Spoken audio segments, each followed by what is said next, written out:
அகில பாரத ஐயப்பா சேவா சங்கம் மூணார் கிளையின் தலைமையில் 17ஆம் ஆண்டு மண்டல சிறப்பு பூஜையும் திருவிழாவும் ஞாயிற்றுக்கிழமை நடைபெற்றது. திருவிழாவின் பாகமாக ஊர்வலமும் பூக்குழி இறங்குதல் சிறப்பு பூஜைகள் உட்பட உள்ளவைகள் நடத்தப்பட்டன.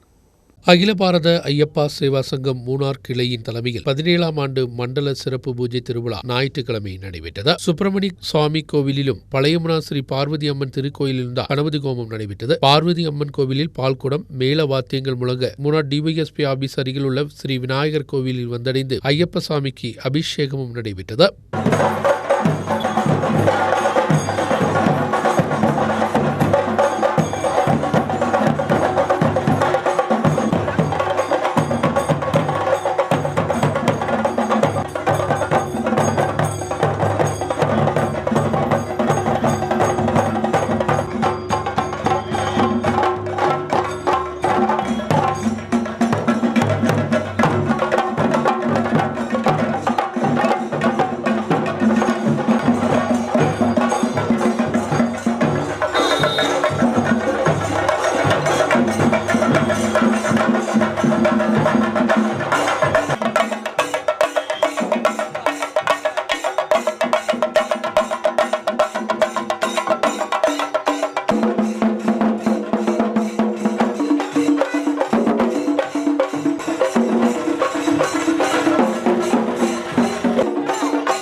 திருவிழாவிற்கு தலைவர் ஆரோக்கியசாமி, செயலாளர் ரதீஷ்குமார், பொருளாளர் டி.ஆர். சுரேஷ் போன்றவர்கள் தலைமை வகித்தனர். தலைமை பொறுப்பாளர் மாரியப்பன், தலைவர் பாலசிங், செயலாளர் பிரபாகரன், பொருளாளர் முனியாண்டி போன்றவர்கள் முன்னிலை வகித்தனர். சிறப்பு ஊர்வலம் தாளமேள கோஷங்களுடன் நடைபெற்றது. பல்வேறு நபர்கள் தங்களின் நேர்த்திக் கடனையும் செலுத்தினர்.